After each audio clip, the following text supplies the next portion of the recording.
मैं जो स्टेटमेंट देना चाहता हूं वो ये है कि जो हमारी कमर्शियल बोरोइंग है और जो हमारी बॉन्ड्स हैं वो we are comfortable in retiring them on time, कोई ऐसा कोई कंसर्न नहीं है। दूसरा, रुपया जो है इट इज अंडर वैल्यूड है, रुपए ने गेन करना है, तो जो भी होल्डर्स हैं उनके लिए बेहतर होगा कि वो नुकसान से बचने के लिए डॉलर्स जो हैं उनसे जल्द जान छुड़ा लें। और मैं ओवरऑल मैं बताता हूं कि जो दुनिया है, जो organisation of economic cooperation development है, उसने दुनिया की जो ग्रोथ की फोरकास्ट है वो 4% से डाउनग्रेड करके 2.2%। हमारा हम लोग कमर्शियल बोरोइंग जो हमने की हुई है उसके ऊपर हम कोई डिमांड भी नहीं है हमारी, और जो ड्यू डेट्स हैं उसके ऊपर हम उसको पे करेंगे। इसी तरह जो हमारे बॉन्ड्स ड्यू हैं हमें जरूरत भी नहीं है कि हम उसके ऊपर पे करें, कोई हम डिफरमेंट मांगे, हमें जरूरत बॉन्ड्स पे तो आपके वैसे 50-60% डिस्काउंट। तो मैं वही बता रहा हूं। तो वी आर देखें जो हमारे जो टोटल हमारे जो आउटफ्लोज हैं जिसमें डेट की तकरीबन 21-22 अरब डॉलर की पेमेंट्स ड्यू है इस साल के अंदर, वो और फिर जो हम करंट अकाउंट डेफिसिट सोच रहे हैं कि इस साल जो होगा जो 9 अरब डॉलर के करीब एक्सपेक्टेड है, तो उसकी जो इनफ्लोज हैं हमने अरेंज की हुई है। एंड वी फील कि सिचुएशन है क्या, ये 10 बिलियन सिचुएशन ये है कि इस साल की जितनी हमारी आउटफ्लोज हैं डॉलर की, जितना डॉलर का ये मांग रहे हैं अखराज होना है, मैं आपको बताता हूं। देखिए ऑब्वियसली जो बायलैटरल्स हैं, आपने पहले कहा कि हुकूमत नहीं कह रही, लेकिन पता चला कि 10 बिलियन डॉलर की तो हम बिल्कुल भी ये बात कि 10 बिलियन डॉलर का तो फिगर ही नहीं है कि हम 10 billion. I would like to respond to every point that he is dead. देखें, जब हम कतर से आए तो हमने इन्वेस्टमेंट की बात की। कतरियों ने $3 बिलियन की इन्वेस्टमेंट का हमें कहा है कि वो इस साल के अंदर करेंगे, कुछ हो सकता है अगले साल में भी शिफ्ट हो जाए। यूएई भी $1 बिलियन इन्वेस्टमेंट की बात करी। किस चीज में करेंगे? अब वो बताया आपको कि वो एयरपोर्ट्स भी हैं, उसके अलावा और एलएनजी के टर्मिनल भी हैं। हम सुन रहे हैं कतरी इंटरेस्टेड हैं कि Pakistani this is the commitment we got from market areas हैं, दिस इज द कमिटमेंट और मार्केट एरियाज डेवलप करें, जिस तरह से कि Dubai airport. This is the commitment we got from that trip. उसके अंदर आपकी एयर स्पेस है, ये इस तरफ इंटरेस्ट है, ये कमिटमेंट है और इंशाल्लाह ताला ये आगे आने वाले दिनों में जो है मटेरियलाइज होगी। So this is $4 billion. अब लेट्स मूव फॉरवर्ड। अच्छा, अब आगे जो है जो इन्होंने बात की, मैंने आपको बताया कि $32 बिलियन का इनफ्लो जो है इस साल हम एक्सपेक्ट कर रहे हैं। इस साल हम एक्सपेक्ट कर रहे हैं, मतलब 31 दिसंबर तक नहीं, जो फाइनेंशियल ईयर है, जो जून 23 तक इलेक्शन तो नहीं करवाना चाह रहे आप 30 जून तक। नहीं, तो मैं आपको ये बता रहा हूं कि हमारा जो कोई भी जो हमारे आउटफ्लोज हैं वो 22 अरब हमारा जो है वो डेट की रीपेमेंट है, और फिर हमारा current account. So we are covered. तो जो मार्केट फंडामेंटल है, जो फील गुड फैक्टर आप कह रहे हैं ना, मैं आपको बताता हूं। देखिए, जो इन्होंने किया था उससे हम आधे से आधे पे ले आएंगे इंशाल्लाह ताला। लेकिन मैं आपको ये बताना चाहता हूं जो मार्केट फंडामेंटल है वो ये है कि हमारी आउटफ्लोज जो है, इनफ्लोज हमारी ज्यादा है, नंबर 1। इसका ये मतलब है कि जो आपका $22 बिलियन तो करंट अकाउंट डेफिसिट कितना होगा?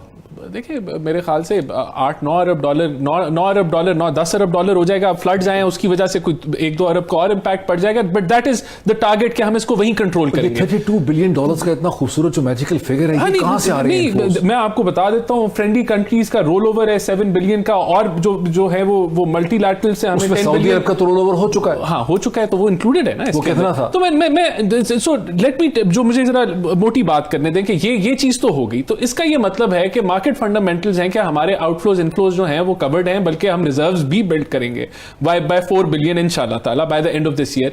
तो रुपया जो है by the end of this fiscal year, 30 जून 2023, जो रुपया जो है इट इज अंडर वैल्यूड।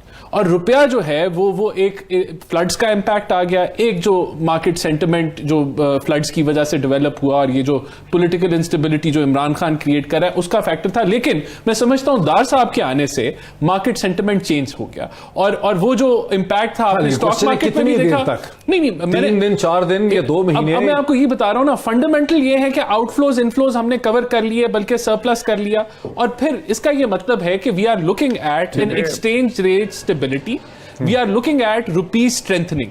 तो ये मैं आपको ये बताना चाहता हूं। और फिर IMF की बात की, एक पॉइंट IMF का पॉइंट ये है कि IMF को हमने बताया कि फ्लड्स आ गए, और वो उस तरीके से चीजें नहीं पता कि फ्लड आए, नहीं आ गए, लेकिन हमने उनको कन्विंस करना था कि इतना हमारा लॉस हो गया है। तो we will have to look into कि जो आपने जो स्ट्रिंजेंट जो हमारे पे शराइत लगाई हैं उनको रिव्यू करना पड़ेगा, और वो एग्री कर गए।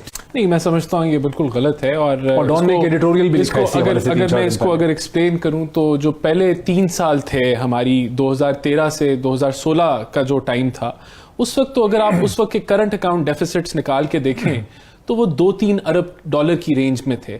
तो आपकी जो कोई प्रेशर नहीं था आपके रिजर्व्स के ऊपर। जो चौथा साल था उसके अंदर वो जो था वो 12 अरब डॉलर के ऊपर गया और वो प्रेशर बिल्डअप हुआ, और वो इसलिए हुआ कि तब सीपेक की जो मशीनरी थी वो एक बड़ी तादाद में जो थी, उसकी इक्विपमेंट और जो आप कह लें कि साहब ने पैसा नहीं फेंका, तो मैं डॉलर ज़ाया नहीं किया उन्होंने। देखें वो 18-20 बिलियन। मैं वही बता रहा हूं। तो पहले 3 साल तो प्रेशर कोई नहीं था।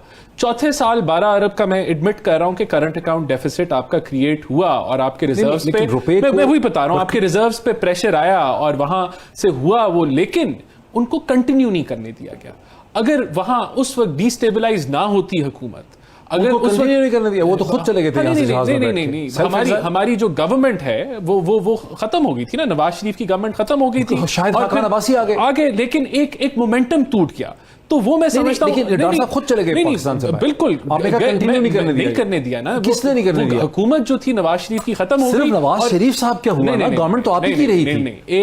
एक प्राइम मिनिस्टर एक पूरी काबीना को लीड करता है, और जब वो काबीना जो है, तो मैं समझता हूं जो पॉलिटिकल इंस्टेबिलिटी आई, जो पॉलिटिकल इंस्टेबिलिटी आई, जो इंटरफेरेंस हुई, उसका इंपैक्ट जरूर आया। अगर देखें मेरा पॉइंट सिर्फ सिंपल है, अगर मेरा पॉइंट सिर्फ सिंपल है कि अगर दार साहब और वो नवाज शरीफ की गवर्नमेंट कंटिन्यू करती तो शायद तब आप उनको जज करते, तो मैं आपको एक्सेप्ट कर लेता।